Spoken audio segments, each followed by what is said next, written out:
கர்த்தருக்கு ஸ்தோத்திரம். Welcome to fast and post. இந்த நாளுக்கான தேவனுடைய ஆசீர்வாத வார்த்தை நான் உங்களுக்காய் வாசிக்கிறேன்.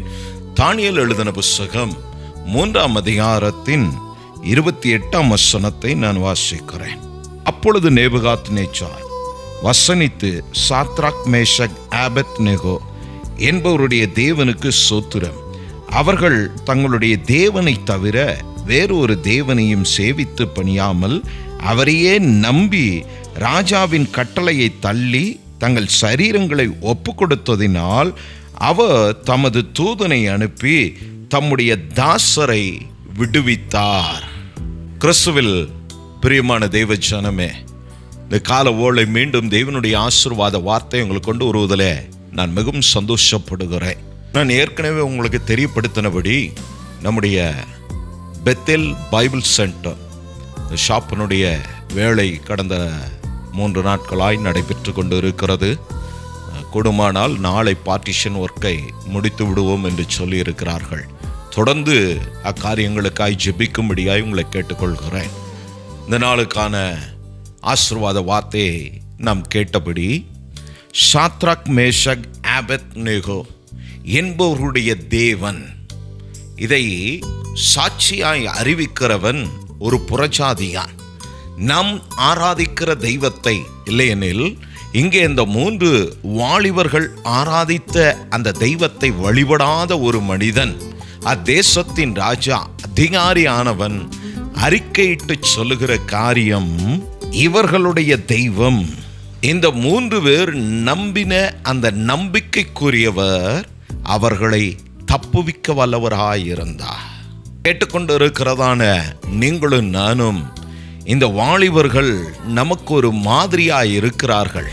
அப்படி நாமும் மற்றவர்களுக்கு ஒரு மாதிரியான சாட்சியாய் வாழ வேண்டுமானால், நம்முடைய தெய்வம் நம்மோடு கூட இருக்கிறவர் இன்னார் என்பதை நாம் அடையாளப்படுத்த வேண்டுமானால், இல்லையெனில் நாம் கொண்டிருக்கிற வைராக்கியங்கள், நாம் எடுக்கிற காரியங்களில் ஒரு வெற்றி அடைய வேண்டுமானால், நாம் முதலாவது தேவனை சார்ந்து நாம் வாழ்கிறவர்களாய் நாம் இருக்க வேண்டும். இந்த சாத்ராக், மேஷக், ஆபேத்நேகோ, தானியேல் என்றதான இந்த 4 பேர் மாத்திரம் சிறைப்பட்டவர்கள் அல்ல, தேசமே சிறையாக்கப்பட்டது. அவர்களோடு கூட ஏராளமான வாலிபர்கள், பிள்ளைகள், ஆண்கள், பெண்கள் என்று வாராமல் அவர்களை அடிமைப்படுத்தினார்கள். அப்படி அடிமையாக்கப்பட்ட இந்த வாலிபர்களிடத்திலே வேதம் இருந்தது.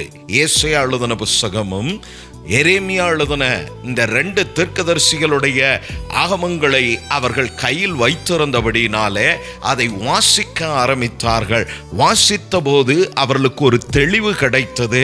இதெல்லாம் நம்முடைய தெய்வத்தால் தான் நடந்து கொண்டு இருக்கிறது. இப்பொழுதும் நம்முடைய அடுத்த ஜெனரேஷன் ஒரு விடுதலை பெற்ற சந்ததியாய், வாக்குத்தத்தத்தின் சந்ததியாய் வாழ வேண்டுமானால் நாம் தெய்வத்தினிடத்தில் திரும்ப வேண்டும் என்றதான அந்த உணர்வு வேத வாசிப்பில் கிடைத்தது. இதை கேட்டுக்கொண்டு இருக்கிறதான தெய்வ ஜனமே, இந்த கால ஓளை நான் உங்களை உற்சாகப்படுத்துகிறேன். நமக்கு என்ன வேலை ஆனாலும், என்ன அலுவலானாலும், என்ன காரியத்தில் எவ்வளவு பிஸி ஷெட்யூலில் நாம் ஓடிக்கொண்டு இருந்தாலும், தயவாய் வேதத்தை வாசிங்க. அந்த வேத வசனம் நம்முடைய பாதைக்கு தீபமாய் இருக்கிறது, அது வெளிச்சமாய் இருக்கிறது. நிச்சயம் நம்முடைய கால்கள் இடர அது விடுவதில்லை. நாம் போராட்டத்தில் சிக்கிக்கொள்ள தெய்வம் அனுமதிக்க மாட்டார். வேதத்தை வாசி, அதை தினம் நேசி, நீ விசுவாசியாயிருப்பாய். விசுவாசிக்கான அடையாளம் வேதத்தை வாசிக்கிறவனும் வேதத்தை நேசிக்கிறவனுமாய் இருக்க வேண்டும். ஏதோ கடமைக்காக வாழ்கிற வாழ்க்கை இருக்குமானால் இப்படி நம்மால் சாட்சி பெற முடியாது. கடந்த நாட்களில் நானும் சாட்சி பகிர்ந்தேன். இன்னும் ஏராளமான சாட்சிகள். கர்த்தர் நல்லவர். ஆதலால் இப்படி கர்த்தர் நம்மை உருமாற்றம் அடைய செய்ய, இந்த வாலிபர்களுக்குள் இருந்ததான அந்த சோர்வுகள், அந்த குழப்பங்கள், என்ன வாழ்க்கடா இது அப்படின்னு சொல்லி எண்ணுகிற அந்த எண்ணங்களை எல்லாம் உடைத்து கர்த்தருக்காக வாழணுன்ற ஒரு வைராக்கியத்தை அவர்களுக்குள் எழுப்பின ஆவியானவர் இந்த கால ஓலை கேட்டுக்கொண்டு இருக்கிறதான உங்கள் வாழ்விலே, உங்கள் குடும்பத்திலே, இல்லையெனில் உங்கள் பிள்ளைகள் வாழ்விலே, உங்கள் பேரப்பிள்ளைகள் வாழ்விலே இந்த வைராக்கியத்தை கர்த்தருக்காய் வாழ வேண்டும் என்று அவர்கள் நின்றது போல நிற்க செய்ய கர்த்தருடைய ஆவியானவர் இந்த கால ஓலை போதுமானவராய் உங்களோடு கூட பேசுகிறார். தேவ ஜனமே, நாம் வேதத்துக்கு செவி கொடுப்போமானால் நிச்சயம் நம்முடைய பாண்டேஜ் எப்படிப்பட்டதாக இருந்தாலும், நம்முடைய சிச்சுவேஷன் என்ன மாதிரியான காரியமாக இருந்தாலும் தைரியமாக என்னால் சொல்ல முடியும், அதை நின்று கர்த்தர் நம்மை விடுவிக்க, நம்மை தப்புவிக்க அவர் போதுமான தெய்வமாக இருக்கிறார். தீர்மானித்ததற்கு காரணம், ஏசாயா முதற்கொண்டு எச்சரித்தார்கள் சபையை, ஜனமே மனந்திரும்பு, ஜனமே மனந்திரும்பு என்று சொல்லி. ஏசாயாவிலே நாம் வாசிப்போமானால், நானோ நல்ல திராட்சை செடிகளை நட்டேன், அதுக்கு ஃபுல் காம்பவுண்ட் பண்ணி இருக்கிறார். என்னென்ன செய்யணுமோ அந்த தோட்டத்திற்கு அத்தனையும் செய்தார். ஆனால் அந்த திராட்சை செடி வளர்ந்து கனி கொடுக்கும் போது, பலன் கொடுக்கும் போது அது கசப்பானதை கொடுத்தது என்று சொல்லி அங்கே ஆண்டவர் வேதனைப்பட்டு, இது என் ஜனமாகிய இஸ்ரவேல் என்று சொல்லி அறிக்கையிடுகிறார். இயேசு இந்த பூமியிலே ஊழியம் செய்த நாட்களிலே அத்திமரத்தை குறித்து ஓமையை சொன்னார். சம்பவத்தை நாம் அறிந்திருக்கிறோம். தூரத்திலே பார்த்தா நல்ல பசுமை செழிப்பு, அது பக்கத்திலே வந்து பார்க்கும்போது அது கனியற்ற வாழ்க்கை, கனி இல்லை. அவர் ஒரே வார்த்தை தான், இன்று முதல் ஒருவனும் இனி ஒரு காலம் உன்னிடத்தில் புசிப்பதில்லைன்னாரு. அது அன்றே பட்டு போனது. கனி இல்லாத கிறிஸ்தவ வாழ்க்கை ஆண்டவரை கோபப்படுத்துகிறதா இருக்கும், அவரை வேதனைப்படுத்தும். ஆதலால் நம்முடைய வாழ்வு, நம் பிள்ளைகள் வாழ்வு அப்படி இருக்கக்கூடாது.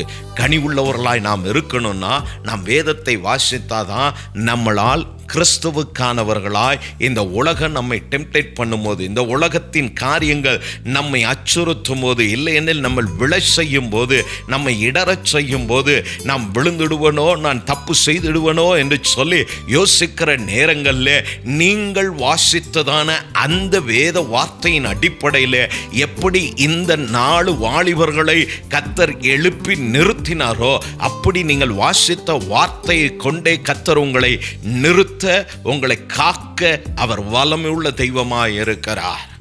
அவர்கள் இவைகளெல்லாம் வாசித்து, அதனால தான் தானியேல் பின்பு சொன்னார், நானும் என் தகப்பன் வீட்டாரும் பாவம் செய்தோம் என்று சொல்லி தங்கள் பாவங்களை அறிக்கையிட்டார்கள்.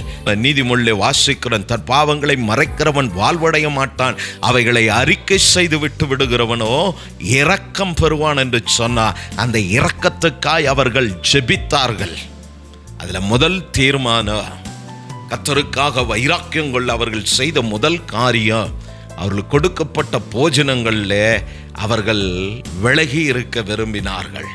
வேத வசனத்திற்கு, அவர்கள் கொடுக்கப்பட்ட பிரமாணத்திற்கு, கட்டளைக்கு கீழ்ப்படிவோம் என்று சொல்லி அவர்கள் தீர்மானம் எடுத்தார்கள்.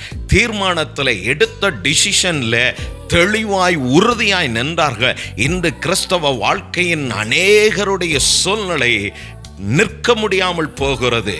நான் தைரியமாய் சொல்லுவேன், யார் ஒருவர் இந்த உலகத்திற்கு, அதாவது வேத சத்தியத்திற்கும் சபையின் ஒழுங்குக்கும் பிரமாணத்திற்கும் போதகருடைய வார்த்தையும் அசட்டை பண்ணி உங்களை திசை திருப்பும் போது யார் ஒருவர் அதற்கு செவி கொடுத்தாலும் நிச்சயம் ஆதாம் ஏவாள் விழுந்தது போல விழுந்து போவீர்கள். அதலால் அப்படிதான் இவருடைய சந்ததி, இவனுடைய தாய் தகப்பன், இவருடைய வம்சங்கள் எல்லாம் அழிக்கப்பட்டது. காரணம் என்ன? செவிகொடாமல் போனதே. அதனால தான் பிரசங்கிலே எழுதப்பட்டது, செவி கொடுக்க தேவாலயத்திற்கு போ, செவி கொடுப்பதற்காய் தேவனிடத்தில் சேரு. தேவனுடைய ஊழியக்காரன் இருக்கிறார், அவரை கொண்டு கர்த்தர் பேசுகிற வார்த்தை அது உங்களுக்கான வார்த்தை, கேட்டுக்கொண்டு இருக்கிற உங்களுக்கான வார்த்தை இது. அதனால் நாம் இதற்கு செவி கொடுப்போமானால் நிச்சயம் நம்முடைய வாழ்வை கட்டமைத்து நிலைப்படுத்த அவர் தெய்வமாக இருக்கிறார். அதை தான் இங்கே சொல்லுகிறார். அவர்கள் அப்படி உறுதியாய் நின்றபடினால, நாங்கள் வணங்க மாட்டோம், நாங்கள் எங்கள் கர்த்தர் ஒருவரையே ஆராதிப்போம், பிசாசு இயேசுவை கடைசியில என்னை பணிந்து கொள் என்று சொன்னபோது அவர் சொன்னார், தேவன் ஒருவரை தவிர. அந்த வசனத்தின் அந்த கட்டளையின் அடிப்படையில தான் இந்த வாலிபர்கள் தீர்மானம் எடுத்தார்கள்.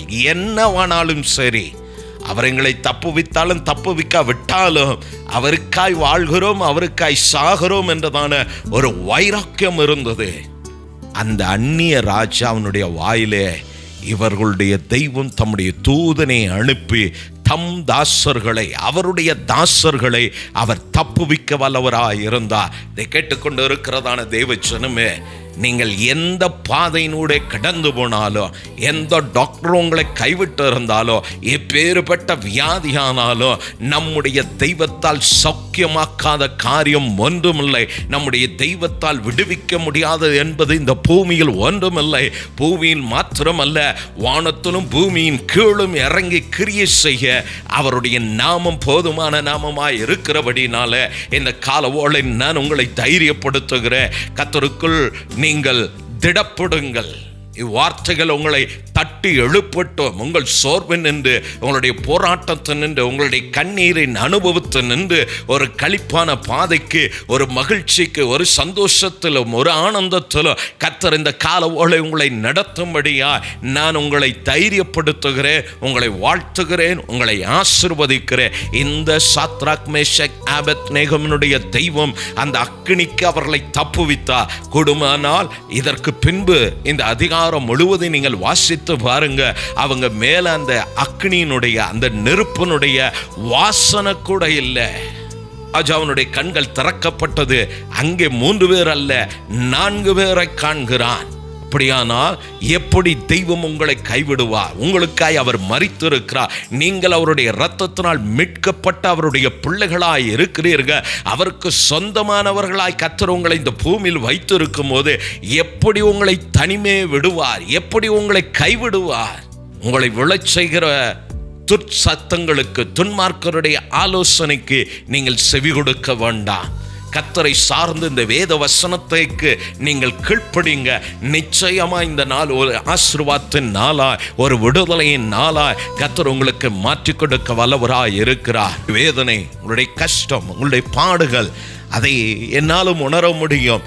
நம்மை விட நம்முடைய தெய்வம் அதை நன்றாய் அறிகிறவர். அதனால் கண்ணீர் வடிக்க வேண்டாம், அதனால் சோர்ந்து போக வேண்டாம், அதனால் மனம் தளராதீங்க. நம்முடைய ஆண்டவராய இயேசு மனிதனை விட, நம்மை விட நன்றாய் உங்களுடைய கஷ்டங்களை அவர் உணர்கிறவர். அதனால தான் நமக்கு சொன்னார், யார் கைவிட்டாலும் நான் உன்னை கைவிட மாட்டேன். எமைப்பொழுது கைவிட்டேன், ஆனால் உருக்கமான இரக்கத்தினால் நான் உன்னை மீட்டுக் கொள்வேன் என்று சொல்லி நம்முடைய கர்த்தராகிய இயேசு கிறிஸ்துவினுடைய பிறப்பின் அடையாளம் வருகிற மாதங்களிலே டிசம்பரில் இருக்கிறது. அந்த அடையாளத்தை நமக்கு கொடுத்தவர்களும் இந்த வாலிபர்கள் தான், அவருடைய தீர்மானம் தான். அப்படி ஒரு தீர்மானம் அந்த காலவோளில் நீங்கள் எடுப்பீர்களானா நிச்சயம் உங்கள் குடும்பத்தை, உங்களோடு கூட இருக்கிற உங்கள் பிள்ளைகளோடு இருக்கிற உங்கள் வியாபாரத்தில் உங்களை ஆசீர்வதிக்கிற தெய்வம் இன்னார் என்பதை கர்த்தரே அடையாளப்படுத்தி உங்கள் சத்துருக்கள், உங்கள் விரோதிகள், உங்களை பகைத்தவர்கள், உங்களை நாசப்படுத்த எண்ணி நினைத்தவர்கள், உங்களுக்கு விரோதமான மாந்திரிக வல்லமையை கொண்டு ஏதாவது செய்து உங்களை நாசப்படுத்த நினைத்த அவர்கள் எல்லாரும் உணரத்தக்கதாய் உங்களோடு கூட இருக்கிறவர், உங்களை விடுவிக்க வல்லவர், உங்களை தப்புவிக்க வல்லவர், உங்களை ஆசீர்வதித்து இன்னும் நம் எண்ணங்களுக்கும் அப்பாற்பட்டு அவர்கள் தெய்வம் உயர்த்துகிறார் என்றுதான நல்ல வார்த்தைகளை, சாட்சிகளை உங்கள் செவிகள் கேட்க கர்த்தர் இந்த காலவோளை உங்களுக்கு கிருபை செய்வாராக. சோர்ந்து போகாம தொடர்ந்து வேதத்தை வாசிங்க, ஜெபிங்க, கர்த்தருக்காக வாழணும் என்றதான வைராக்கிய தீர்மானத்தை எடுங்க. நிச்சயம் இந்த கர்த்தர் உங்களோடு கூட உண்டு என்பதை உங்கள் சத்துருக்கள் காண கர்த்தர் கிருபை செய்வார். இப்படிப்பட்ட மகிமையான காரியத்தை கர்த்தர் இந்த காலவோளை கேட்டுக்கொண்டு இருக்கிற உங்கள் வாழ்விலே, உங்கள் குடும்பத்திலே, உங்கள் பிள்ளைகள் வாழ்விலே, உங்களுடைய எல்லா சூழ்நிலையிலும் கர்த்தர் அதை செய்யும்படி கண்களை மூடி நாம் ஜெபிப்போம். பரலோகத்தின் பிதாவே, ஆசீர்வதிக்கப்பட்டதான இந்த காலவோளைக்காய் நாங்கள் நன்றி செலுத்துகிறோம். ஆண்டவரே, நேபுகாத்நேச்சார், ஆண்டவரே, இந்த 3 வாலிபர்களுடைய தெய்வம் இவர்களை தப்புவிக்க வல்லவர்.